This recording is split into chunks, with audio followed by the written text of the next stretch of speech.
Hi everyone. இந்த வீடியோவில் உங்கள் கூட நான் என்ன ஷேர் பண்ணிக்க போகிறேன்னா, பன்னீர் வந்துட்டு வீட்லேயே நான் ரெடி பண்ணியிருந்தேன். அது எப்படி நான் பண்ணேன்றதை உங்கள் கூட நான் ஷேர் பண்ணிக்கிறேன். பன்னீருக்கு பார்த்தீங்கன்னா ஃபுல் க்ரீம் மில்க் தான் தேவைப்படும். ஆரஞ்சு கலர், அது ஆரோக்கியாவாக இருந்தாலும் சரி, ஆவினா இருந்தாலும் சரி, ஃபுல் க்ரீம் மில்க் எடுத்துக்கோங்க.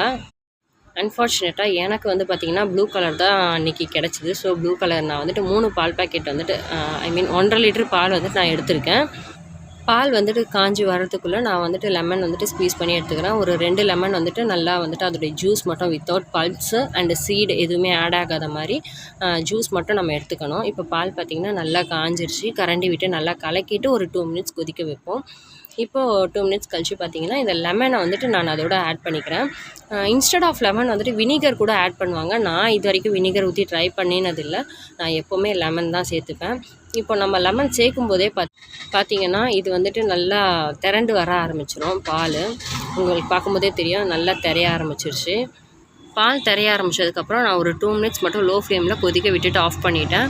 இப்போது நெக்ஸ்ட்டு பார்த்திங்கன்னா பன்னீரை வந்துட்டு நான் ரிமூவ் பண்ணி எடுத்துக்க போகிறேன். அதுக்காக ஒரு குக்கர் வச்சுருக்கேன் அடியில், அந்த வாட்டர் கலெக்ட் பண்ணுறதுக்காக. அது மேலே வந்துட்டு ஒரு க்ளீனான ஒரு காட்டன் கிளாத் போட்டிருக்கேன். நான் வந்துட்டு ரேஷனில் கொடுத்த அந்த வேஷ்டி கிளாத்லேருந்து தான் கட் பண்ணி எடுத்துக்கிட்டேன். பன்னீருக்காகவே எப்போவுமே இதை நான் வந்துட்டு ரெடியாகவே வச்சுருப்பேன். பன்னீருக்காகவே இதை கட் பண்ணி வச்சுருக்கேன். இதை வந்துட்டு நல்லா 1 டைம் வாஷ் பண்ணிவிட்டு ஈரமாக்கிட்டு இப்போ இதை போட்டு ஃபில்ட்ரு பண்ண வேண்டியது தான். ஆனால் இது ரொம்ப கேர்ஃபுல்லாக ஃபில்ட்ரு பண்ணணும். மேலே கீழே வந்துட்டு தெரிச்சிடும். ஏன்னா ரொம்ப சூடாக இருக்குது அந்த தண்ணி. ஸோ மேலே வந்துட்டு பற்றாமல் பார்த்து கேர்ஃபுல்லாக ஃபில்ட்ரு பண்ணணும். பார்த்திங்கன்னா இந்த பன்னீர் திரைய வைக்கிறதுக்கு நான் லெமன் தான் ஊற்றியிருந்தேன் இல்லையா? ஸோ அந்த லெமனோடைய புளிப்புத்தன்மை வந்துட்டு இந்த பன்னீரில் தெரியக்கூடாது அப்படின்றதுக்காக ஒரு டம்ளர் போல் வந்துட்டு தண்ணி பிடிச்சி இந்த பன்னீரில் வந்துட்டு ஊற்றி வாஷ் பண்ணிக்கிறேன். ஸோ தட் நம்ம பன்னீர் சாப்பிடும்போது லெமனோடைய டேஸ்ட் வந்துட்டு ரிஃப்ளெக்ட் ஆகாது. இந்த குக்கரில் கலெக்ட் ஆகிருக்குல்ல, இதை வந்துட்டு வாட்டர் சொல்லுவாங்க. இதை வந்துட்டு மறுபடியும் ரீயூஸ் பண்ணுவாங்க. சப்பாத்தி பூரிக்கு வந்துட்டு ஐ திங்க் மாவு பிசையும்போது ஊற்றுவாங்கன்னு நினைக்கிறேன். பட் எனக்கு கரெக்டாக தெரியல. நான் வந்துட்டு டிஸ்போஸ் பண்ணிவிடுவேன். இப்போ பார்த்திங்கன்னா இந்த பன்னீரை நம்ம செட் பண்ணி எடுத்துக்க போகிறோம். அதுக்கு நான் ஒரு பவுல் ப்ளேஸ் பண்ணியிருக்கேன். அது மேலே ஒரு பிளேட் வச்சுட்டு இந்த பன்னீர் வந்துட்டு இந்த கிளாத்லேயே வச்சு ஒரு 2 ஃபோல்ட் பண்ணி எடுத்துக்க போகிறேன். First fold and second fold பார்த்திங்களா. இது மேலே ஒரு பிளேட் வச்சு இதுக்கப்புறம் பார்த்திங்கன்னா அந்த குக்கரில் தண்ணி கலெக்ட் பண்ணியிருந்தோம்ல, அந்த குக்கர் அப்படியே இது மேலே எடுத்து வச்சு இந்த குக்கருக்குள்ளே ஒரு இடிக்கல் வைக்க போகிறேன் வெயிட்டுக்காக. இப்படியே வந்துட்டு ஒரு 10 மினிட்ஸ் அப்படியே நம்ம வந்துட்டு அதுக்கு ரெஸ்ட் கொடுத்துடலாம். நெக்ஸ்ட்டு ஒரு 10 மினிட்ஸ் கழித்து பார்த்திங்கன்னா இதெல்லாமே நான் எடுத்துடுறேன்.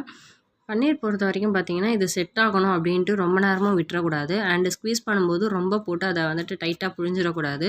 அது வந்துட்டு ரொம்ப டைட்டாகி இறுகுன மாதிரி ஆகிடும். அதோடைய ரிசல்ட் பார்த்திங்கன்னா நமக்கு குக் பண்ணதுக்கப்புறம் ரப்பர் மாதிரி இருக்கும் பன்னீர்.